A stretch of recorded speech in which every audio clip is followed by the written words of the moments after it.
Hi friends, welcome back to our channel Rakshu's tips. இந்த video பார்த்துட்ருக்குற எல்லாருக்கும் ரொம்ப ரொம்ப நன்றி. இன்றைக்கி இந்த வீடியோவில் நம்ம எதை பற்றி பார்க்க போகிறோம் அப்படின்னு பார்த்திங்க அப்படின்னா, கர்ப்பிணி பெண்கள் பெரும்பாலான பேருக்கு வரக்கூடிய ஒரு முக்கியமான டவுட் பற்றி தாங்க இன்றைக்கி நம்ம பார்க்க போகிறோம். அதாவது பார்த்திங்க அப்படின்னா, கர்ப்பமாக இருக்கும்போது அதுலேயும் ஆரம்ப கால கர்ப்பத்தில் நம்ம எல்லா விஷயத்துலையுமே ரொம்ப கவனமாக இருக்கணும் அப்படின்னு சொல்லி நினைப்போங்க. வீட்டில் பெரியவங்களுமே அந்த டைமில் வந்து பார்த்திங்கன்னா நம்மளை ரொம்ப காஷியஸாக வந்து பார்த்துக்குவாங்க.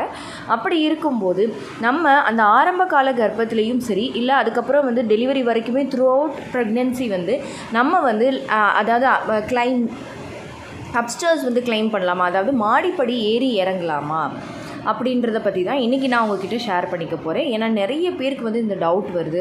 ஏன்னா இப்போ இருக்க காலகட்டத்தில் நிறைய பேர் வந்து அப்பார்ட்மெண்ட் டைப் ஹவுஸில் வந்து இருக்கீங்க, இல்லைன்னா வந்து பார்த்திங்கன்னா உங்களுக்குன்னு பெட்ரூம் மட்டுமே வந்து பார்த்திங்கன்னா செகண்ட் ஃப்ளோரில் இருக்குது. ஸோ ஒரு 10 படியாவது ஏறுற மாதிரி தான் இருக்குது. ஸோ அப்படி இருக்கிற நேரத்தில் நம்ம வந்து மாடிப்படி ஏறி இறங்கலாமா, அப்படி இல்லை கட்டாயமாக ஏறி இறங்கணும் அப்படிங்கிற சுச்சுவேஷனில் நம்ம என்ன மாதிரியான விஷயங்களில் கவனமாக இருந்தால் போதும் அப்படிங்கிறத பற்றி தான் இந்த வீடியோவில் நான் உங்ககிட்ட ஷேர் பண்ணிக்க போகிறேன். ஸோ உங்களுக்கும் இந்த மாதிரி டவுட்ஸ் இருந்தது அப்படின்னா இந்த வீடியோவை ஸ்கிப் பண்ணாமல் கடைசி வரைக்கும் பாருங்கள். நிச்சயமாக ப்ரெக்னெண்ட்டாக இருக்கிற எல்லாருக்குமே இந்த வீடியோ ரொம்பவே யூஸ்ஃபுல்லாக இருக்கும். இப்போ பார்த்திங்கன்னா நான் ஃபஸ்ட்டே சொன்ன மாதிரி ஒரு 10 படியாவது ஏறி இறங்குற மாதிரியான ஒரு சுச்சுவேஷனில் நீங்கள் இருக்கீங்க அப்படின்னா, கர்ப்ப காலத்தில் மாடிப்படி ஏறி இறங்கலாமா கூடாதா அப்படின்னா தாராளமாக ஏறி இறங்கலாங்க.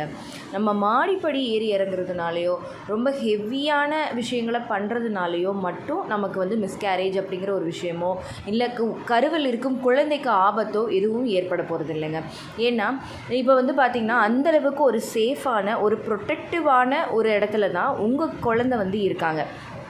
இப்போ பார்த்திங்கன்னா நம்மளோட கர்ப்பப்பை வந்து அவ்வளோ ஈஸியாலாம் வந்து இந்த மாதிரி ஒரு மாடிப்படி ஏறி இறங்குறதுனால மட்டும் உங்களுக்கு வந்து ஒரு பிரச்சனை ஏற்படுத்துகிற அளவுக்கு வீக்கான ஒரு இடம் கிடையாது. உள்ளே வந்து ரொம்ப ரொம்ப ப்ரொடெக்டிவாக தான் வந்து கரு உள்ளே வளர்ந்துட்டுருக்கும். ஸோ அப்படி இருக்கும்போது நம்ம இதை நினச்சி ஃபஸ்ட்டு பயப்பட வேணாம். ஸோ நீங்கள் மாடிப்படி ஏறி இறங்க வேண்டிய ஒரு சுச்சுவேஷனில் தான் இருக்கீங்கன்னா நீங்கள் தாராளமாக ஏறி இறங்கலாம். ஆனால் சில விஷயங்களை வந்து ரொம்ப கருத்தில் கொண்டு நம்ம கவனமாக இருக்கணும். ஸோ அந்த மாதிரி விஷயங்கள் என்ன அப்படிங்கிறத நான் பின்னாடி சொல்கிறேன். அதுக்கப்புறமா வந்து பார்த்திங்க அப்படின்னா ஃபஸ்ட்டு நம்ம இதை தெரிஞ்சுக்கணுன்னு தான் நான் சொல்ல வரேன். ஏன்னா நிறைய பேர் என்ன நினைக்கிறீங்க அப்படின்னா, ஒரு மிஸ்கேரேஜ்னாலே நம்ம ஹெவியாக ஒரு வேலை பார்க்குறதுனாலையோ இல்லை ஹெவியாக வந்து ஒரு வெயிட்டை தூக்கிட்டேன் அப்படிங்கிறதுனாலையோ இல்லை ஒரு பைக்லேயோ ஒரு கார்லேயோ ட்ராவல் பண்ணிட்டேங்கிறதுனாலையோ மாடிப்படி ஏறி இறங்கிட்டேங்கிறதுனாலையோ கிடையவே கிடையாது மிஸ்கேரேஜ் அப்படிங்கிற விஷயம். அதை ஃபஸ்ட்டு நம்ம தெளிவாக புரிஞ்சுக்கணும். இந்த மிஸ்கேரேஜ் அப்படிங்கிறது ஒரு ஹார்மோனல் இம்பேலன்ஸ்னாலேயோ ஒரு சுகர் அந்த கர்ப்பிணி பெண்களுக்கு சுகர் இருக்குது அப்படின்றதுனாலையோ இல்லை வேறு ஏதாவது ப்ராப்ளம், தைராய்டு ப்ராப்ளம், இல்லை உள்ளே இருக்கிற கரு வந்து ஒரு நல்ல ஒரு ஆரோக்கியமான கருவாக இல்லை அப்படிங்கிறதுனாலையோ தான் மட்டும்தான் இந்த மாதிரி ஆகும். மற்றபடி நீங்கள் சாதாரணமாக வேலை பார்க்குறதுனாலலாம் அப்படி ஆகாது. ஸோ இந்த ஒரு தெளிவுக்கு நம்ம எல்லாருமே கண்டிப்பாக வரணும்.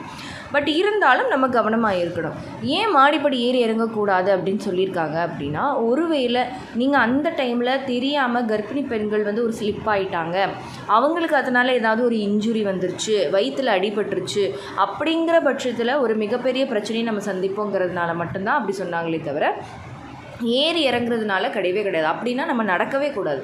இது நம்ம நடக்கிறோம், பட் ஒரு ஸ்டெப்பு மேலே ஏறி வைக்கிறோம் காலை, அவ்வளோதானே தவிர மற்றபடி இதனால எந்த பிரச்சனையும் கிடையாது.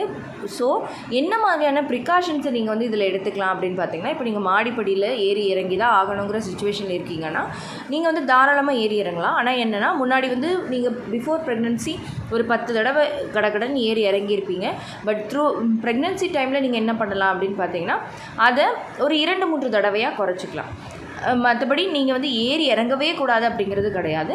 அதுவும் பொறுமையாக கால்களை ஊனி ரொம்ப கவனமாக கூட யாராவது ஒருத்தர் துணைக்கி, ஒரு சேஃப்டிக்காக சொல்கிறேன், ஒரு சேஃப்டி பர்பஸ்க்காக ஒருத்தரை வச்சுட்டு மெதுவாக ஏறி தாராளமாக இறங்கலாம். நான்லாம் வந்து பார்த்திங்கன்னா ப்ரெக்னென்சி கன்ஃபார்ம் ஆன உடனேயே எங்களோட வீடு வந்து செகண்ட் ஃப்ளோரில் தான் இருந்தது. அடிக்கடி ஹாஸ்பிட்டல் செக்கப் அடிக்கடி இதுன்னு போகிறப்ப வர்றப்பெல்லாம் வேறு வழியே இல்லாமல் நான் ஏறி இறங்குற மாதிரியான ஒரு சுச்சுவேஷன் தான் இருந்தது. தாராளமாக நான் ஏறி இறங்க தான் செஞ்சேன். பட் இருந்தால் மெதுவாக கவனமாக ஏறி இறங்குவேன், அவ்வளோதான். ஸோ நீங்களும் வந்து அந்த விஷயத்தை மட்டும் செஞ்சால் போதும். அதே மாதிரி இன்கேஸ் உங்களால் ரூமை வந்து சேஞ்ச் பண்ண முடியும், இல்லை உங்களுக்கு வந்து கிரவுண்ட் ஃப்ளோருக்கே வர்றதுக்கான பாசிபிலிட்டிஸ் இருக்குது அப்படின்னா நீங்கள் தாராளமாக அதை மாற்றிக்கிறதுக்கும் உங்களோட மன திருப்திக்காக நீங்கள் மாற்றிக்கவும் செய்யலாம். இல்லை நீங்கள் ஒர்க் பண்ணுற இடத்துல அப்படி இருக்குன்னா லிஃப்ட் யூஸ் பண்ணிக்கலாம். அதே மாதிரி எங்கே ஏறி இறங்க வேண்டிய சுச்சுவேஷனாக இருந்தாலும் ஒரு வெயிட்டை வந்து கையில் கேரி பண்ணிக்கிட்டு ஏறி இறங்குறத தவிர்க்கணும். ஒரு பேலன்ஸ் இல்லாமல் நீங்கள் ஏறி இறங்குறத தவிர்க்கணும். முழுக்க நீங்கள் பொறுமையாக மெதுவாக ஏறி இறங்கணும் அப்படின்னா தாராளமாக போயிட்டு வரலாம், எந்த பிரச்சனையும் கிடையாது. ஓகே ஃப்ரெண்ட்ஸ், இந்த வீடியோ கண்டிப்பாக உங்களுக்கு யூஸ்ஃபுல்லாக இருந்திருக்கும்னு நினைக்கிறேன்.